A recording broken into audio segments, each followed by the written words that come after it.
আপনারা পায়ে ধরে বলি, যদি কোনো পীর সাহেবও যদি এবার নির্বাচনে মোমবাতির প্রতীকের বিপরীতে যায়, এই কথাটা আপনারা অন্তত দয়া করে কান দিবেন না।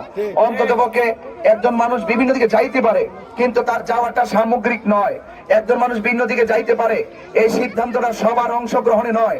একজন পীর মাসায়েখ হঠাৎ করে ব্যক্তিগত সিদ্ধান্ত দিতে পারে, এই সিদ্ধান্তটা আহলে সুন্নাত ওয়াল জামাতের সিদ্ধান্ত নয়, এটা পীর মাসায়েখের সিদ্ধান্ত নয়, সুন্নিয়ত সাংগঠনিক সিদ্ধান্ত নয়। চোরাকাট মাধবপুরে আপামর শান্তিপ্রিয় সুন্নি জনতা এবং শান্তিপ্রিয় জনতার সিদ্ধান্ত নয়, এটা এককভাবে বিভিন্ন দিকে যেতে পারে। এদিকে আপনারা কান দিবেন না। সকলে ঐক্যবদ্ধ হয়েছে, এবার সকলে যদি ঐক্যবদ্ধভাবে যদি মোমবাতির প্রতীকে না থাকতে পারেন, আমাদের মেরুদণ্ডে আঘাত হবে। বাংলাদেশের শান্তিপ্রিয় জনতা হুমকির মুখে পড়বে। এই জন্য দেশের মানুষকে সেভ করতে হবে, সার্বভৌমত্বকে রক্ষা করতে হবে, মাজার মুকাম খানকাকে রক্ষা করতে হবে। এই জন্য সকলে, সমস্ত পীর মাসায়েখ, সকল শান্তিপ্রিয় জনতা যেই দিকে, আমরাও সেই দিকে থাকতে হবে।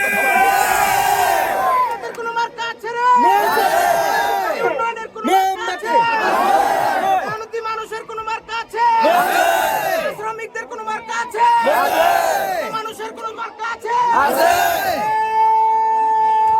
সেই মার্কা মোমবাতি, আইরি ভাই মোমবাতি, আমার তোমার মোমবাতি, কদমপুরে মোমবাতি, আরোগাতে মোমবাতি, পরিমাসে মোমবাতি, মোমবাতি। আমাদের অনেক প্রোগ্রাম বাকি আছে, যেতে হবে। এই জন্য মা বোনদেরকে পীর মাসায়েখ হাত তুলে ওয়াদা করিয়েছেন। তবে এতটুকু বলবো, মা আপনারা আমাদের ওয়াজ শুনে অনেক কান্না করেন, পীর মাসায়েখদের কথা শুনে আপনাদের জীবনকে পরিবর্তন করেন। সেই পীর মাসায়েখ আপনাদের পীর মাসায়েখ মুর্শিদ যখন আপনাদের পাশে এসে মোমবাতি মার্কায় ভোট চেয়েছে, আপনারা একটিবার খেয়াল করে দেখবেন, একটিবার শুধুমাত্র সিদ্ধান্ত নেন, ইনশাআল্লাহ আমরা মোমবাতি মার্কায় ভোট দিব। এই জয় হবে, এই জয় হবে মেহনতি মানুষের, এই জয় হবে চা শ্রমিকের, এই জয় হবে শান্তিপ্রিয় জনতার, এই জয় হবে মেহনতি মানুষের, এই জয় হবে সুন্নি জনতার, এই জয় হবে মোমবাতি প্রতীকের। ইনশাআল্লাহ আপনাদের সকলকে মোমবাতি মার্কায় ভোট চেয়ে আজকে এখান থেকেই বিদায় নিচ্ছি। ইনশাআল্লাহ আমাদের দক্ষিণে আরো অনেক গ্রাম আছে, এখানে অনেক সনাতন ধর্মী লোকজন আছে, সকলকে আদাব জানিয়ে এতটুকু বলবো, সনাতন ধর্মীরা ঘরে খাবার চায় না, সনাতন ধর্মীরা চায় শান্তি আর নিরাপদ। কথা বলেন ঠিক কিনা? বর্তমান বাংলাদেশের যে রাজনৈতিক অস্থিরতা শুরু হয়েছে, আপনারা দেখেছেন অনেকগুলো মাজার ভাঙ্গা হয়েছে, কবর থেকে লাশ তুলে আগুন দিয়ে পুড়িয়ে দেওয়া হয়েছে, একজন হিন্দুকে মেরে গাছের মধ্যে ঝুলিয়ে আগুন দিয়ে পুড়িয়ে দেওয়া হয়েছে। তাজা একটি প্রাণ রহিসউদ্দিন, মাওলানা রহিসউদ্দিন আমার ভাই, মসজিদের ইমামকে নির্মম ভাবে এইভাবে মব ভায়োলেন্সকে হত্যা করা হয়েছে। আপনারা বলুন, আমরা যেহেতু প্রতিবাদ করেছি, আমরা কি বিচার পেয়েছি? আমি মনে করি এভাবে রাষ্ট্র চলতে পারে না। আপনার কাজ আপনি করবেন, আমার কাজ আমি করব।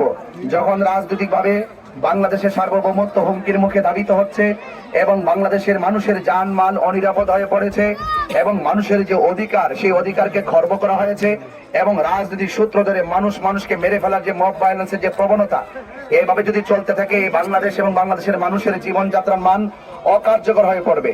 এই জন্য বৃহত্তর সুন্নি জোট সমর্থিত বাংলাদেশ ইসলামী ফ্রন্ট মনোনীত মোমবাতি প্রতীকে আমরা এই চোরারোগার মাধবপুর থেকে নির্বাচন করতে এসেছি। আজকে যে পীর মাসায়েখগণ খানকা থেকে বের হয়ে আপনাদের পাশে এসে আজকে মোমবাতির মার্কায় ভোট চেয়েছে, আপনার কি একবার মনে হয় না, আপনার কি একবার চিন্তা হয় না যে কেন পীর মাসায়েখরা মাঠে এসেছেন? নিঃসন্দেহে দেশের হাল ধরতে হবে, দেশের মানুষের হাল ধরতে হবে। কথা বলেন। এই জন্য আপনাদেরকে অনুরোধ করে বলবো, পীর মাসায়েখদের, আপনারা অনেক পীর মাসায়েখকে মহব্বত করেন, আপনারা পাঞ্জাতনকে অনেক ভালোবাসেন, আপনারা আহলে বাইত রাসূল সাল্লাল্লাহু আলাইহি ওয়াসাল্লামকে মহব্বত করেন এবং পীর আউলিয়াদেরকে মহব্বত করেন। যে পীর মাসায়েখগণ এসেছেন, অসংখ্য পীর মাসায়েখদের একটাই কথা, আপনারা মোমবাতি মার্কায় ভোট দিতেন। এই জন্য আপনারা সবকিছু, কে কি বলবে